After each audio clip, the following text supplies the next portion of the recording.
What's up, guys? It's Coach Grant with First Down Training, and today we're going to be breaking down the best NFL route running from Week 4 of the 2021 season. So we're going to be talking about how you guys can run an out route with an inside release. We're going to be looking at this rider from Devontae Smith. We're going to talk about how you guys can win on a goal line fade and some of the things that DeAndre Hopkins could have done a little bit better against Jalen Ramsey and some of the things that he did well, okay? So I hope this video helps you guys out, gives you some value, and it teaches you a few new things just about the receiver position and route running in general. But also, fellas, if you're a wide receiver and you want over 150-plus wide receiver drills made into a specific day-to-day schedule, check out that very first link in the description for our 28-day on-field wide receiver workout plan. So what it is, it's a 4-week-long workout plan with all the drills wide receivers need to do to take their route running, releases, hands, and everything to the next level. We give you a full step-by-step guide, and we include an instructional video where we show full speed examples. Hope you guys could check that out. Very first link in that description below. Let's get started with this video. So we're looking at this rider from Devontae Smith. Now, the main thing I would say is this is like a designed inside release out route, and this is obviously a hell of a catch by him right here.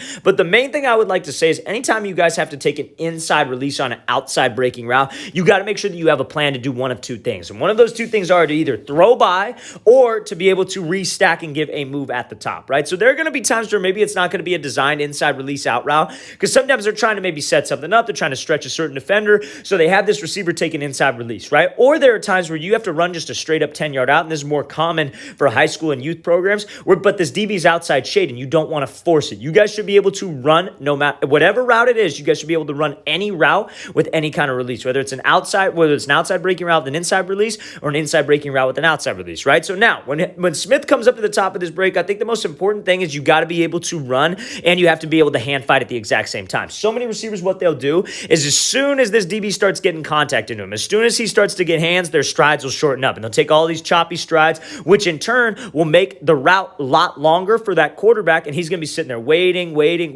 He wants to get the ball out of his hands, especially on an out route. He will never throw an out route late, so I can't take my time. I have to get up into this route. So when I get to this position right here, this is like the make or break position because this is if you got a DB and you take an inside release on an outside breaking route, the goal is to get him to flip his hips. If I can get him to flip his hips and believe vertical because of my stride, because of my body language, because of my eyes, it sets up this throw by, right? Where you could swat that DB by where you're either swatting on the back of his arm, back of his shoulder, or the back of his hip. I personally like the back of his hip because it's a little subtle, or the back of the shoulder. Smith, because he's getting some kind of hand contact there, he kind of swats by on the arm, I would say, but it's all the same principle. We just got to make sure that we have a plan. Now, let's say off the line of scrimmage, when we get to this spot where he takes the inside release, that we're combating the DB's hands, or maybe we're just faster than this DB, you guys should be able to restack. You never want him to slow down and be like, okay, I'm going to throw him by, and then you slow your speed down, then you slow the route down, and you slow the play down as a whole entirely. You want to make sure that you're taking that inside release. Let's work to restack. Let's work to get back over the top of him.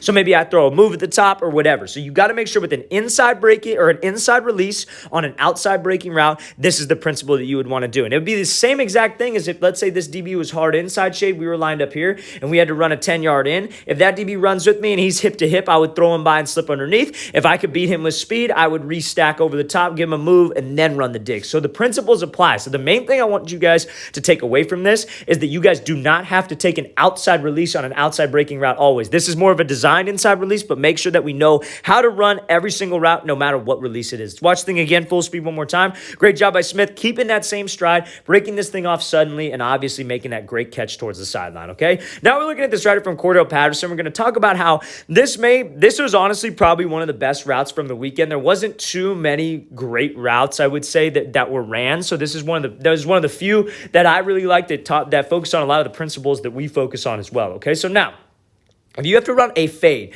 especially when you're down in close, like 10-yard line, you're not going to be getting a huge backpedal out of this DB, right? So you got to make sure that you understand range and how to use leverage, right? So what do I mean by leverage? Leverage is like, where's this DB lined up? He's lined up inside shade, right? So if I got a DB who's inside shade, where do you think he's trying to force me? He's trying to force me to this sideline. If you guys are familiar with this page, you watch a lot of our content, we have a lot of videos explaining that, where this DB, wherever he's lined up, you got to understand why he's lined up a certain spot, right? So he's inside shade. Chances are, because he doesn't have safety up, there's there's probably only one high safety. So his goal is for you to just think that, oh, I have him beat to the outside and just run off. He gets hands into you and he forces you to the sideline. So what Patterson does a great job of here is attacking his leverage. He kind of gives like a little foot fire release, and all that really is where you just kind of chatter your feet, chatter your hands, like your feet are on fire, and you're squaring this DB up. We want to attack his leverage, because if we attack his leverage and he backpedals, I can just run a slant, and that's not what he wants me to do because he's lined up inside shade. So what do you think he's going to do if you attack his leverage? He's going to keep his leverage to the inside. He doesn't want to give up the inside leverage. So Patterson does a good job of throwing this move to the inside, actually threatening with his hips and his shoulders, stepping to the inside, not just giving kind of a weak jab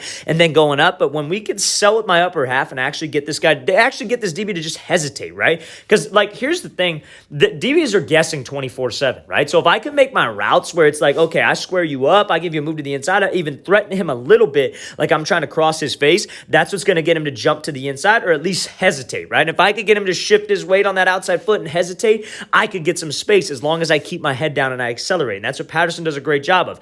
He keeps his head down for about 3 steps, and you got to know where you're at on the field, right? So if you're maybe on the opposite 25 and there's a deep fade, like a 3-step, like almost like a 4 verticals fade rather than a quick game fade like this, you got to know that I'm going to keep my head down maybe a little bit longer because this quarterback's going to leave me. But since we're on like the 10, 12-yard line here, I got to get my eyes to it quick because I know this ball is going to be up quick, right? So Patterson does a good job of knowing where he's at on the field and then obviously going up to make this jump ball catch. And anytime you guys are making a jump ball catch, fellas, you kind of want to do exactly what Patterson does right here. When you go up for that ball, you want to go up strong. You want to have a strong grip. Yes, you want to have soft hands, but you want to go up with a strong grip. And as soon as you secure this thing, you want to rip this thing away from the DB. You want to rip it away, use your body as a shield so he doesn't get that last second PBU where he rips through your hand. So you go up, you secure that catch, you rip this thing away, and you use your body as a shield to protect that ball. It's a great job there by Patterson. Great example of how you guys can run a fade. And there are many different ways you can attack a DB's leverage. You could give a little hesitation skip like Devontae Adams does.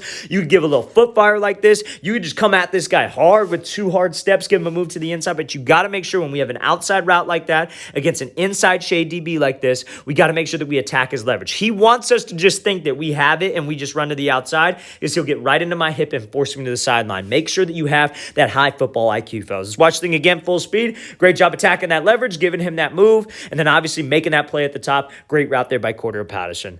All right, guys, if you have not heard, we are going to be in the San Diego area for a quarterback and wide receiver training clinic on Sunday, October 24th. Okay, it's a 3-hour training clinic. I myself will be there working with the quarterbacks and the wide receivers, talking about skill work, showing you guys a lot of drills to help your route running, press releases, and then we will also be bringing out a Division I speed coach who's going to help you guys with mainly 40-yard dash mechanics, running mechanics, and overall footwork. Okay, so I hope you guys could check that out. It's the second link in the description below. If you are local to the San Diego area and you want to come out and get some great working with us, great opportunity for you guys to get better. Second link below. Let's get back to this video. Okay, so now, first things first here with this release. So I wanted to include this because I honestly think that this is a good release here, right? He goes with a split release. It's a perfect example of a split release, how to work it. Just Ramsey plays this thing very, very well. And sometimes when you're going up against talented DBs, you're going to lose reps, right? But I mainly want to talk about just the release and how we can kind of get this DB to freeze. And maybe one of the things that Hopkins could have done a little bit better on this route to get a little bit more separation. So he's going to be running this goal line fade. He's going to be hitting him with a split release, and Ramsey makes a hell of a play on this thing, right? So he goes with the split. I honestly like the split because I feel like that did what we needed it to do. I just feel like he could have been a little bit better with his hand technique throughout the route, right? So this goal line fade, back shoulder, we know the ball is going to be up quick as a wide receiver, right? So he goes with this release here, this split release, right? So what a split release is essentially exactly how it sounds. You're just bringing your back foot even with your front foot, right? You're just literally splitting your feet. You're kind of hesitating. You're getting to a position of balance where you're in a nice, good base, nice, good pad level to where we're trying to get this DB to hesitate and stop his feet. And we do ultimately get Ramsey's feet out of the grass. We do ultimately get him to jump to the inside. So I could get some space. There's an opportunity here for me to get some space and for me to catch this ball quickly. But Ramsey's obviously Ramsey, and he's probably one of the best DBs, if not the best DB in the NFL, who makes a great recovery on this play. But the main thing I want to talk about here is just when you guys go with this split split release, so many guys will do this specific release, but their chest will pop straight up in the air, right? So they'll do that release and their chest will go up. They'll expose their number, as I like to say.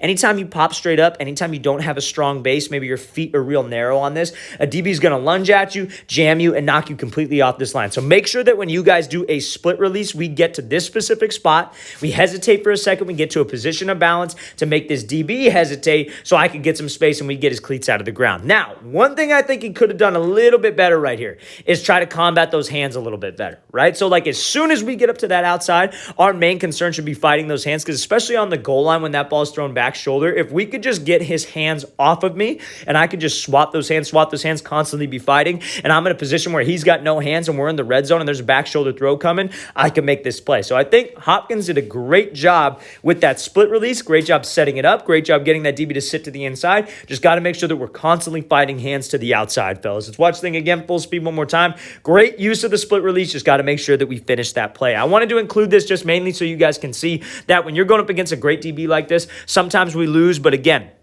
we got to make sure that the technique is correct anytime we're out there, any release that we're working, because that can set up a lot of different routes. All right, guys, I really want to thank you for watching. I really appreciate it. If you guys have any questions at all, don't hesitate to leave those in the comments below. I'll get back to you as soon as I possibly can. I always appreciate the feedback, always appreciate the comments and suggestions you guys have. So it's always good to hear from you, like I said. So please don't hesitate to leave those comments below. And again, fellas, 4-week-long on-field wide receiver workout plan. Everything wide receivers need to do on the field, drill specific, workout specific, and we give you an instructional video where we break down each exercise. Hope you guys could check that out. Very first link below. I'll see you guys next time.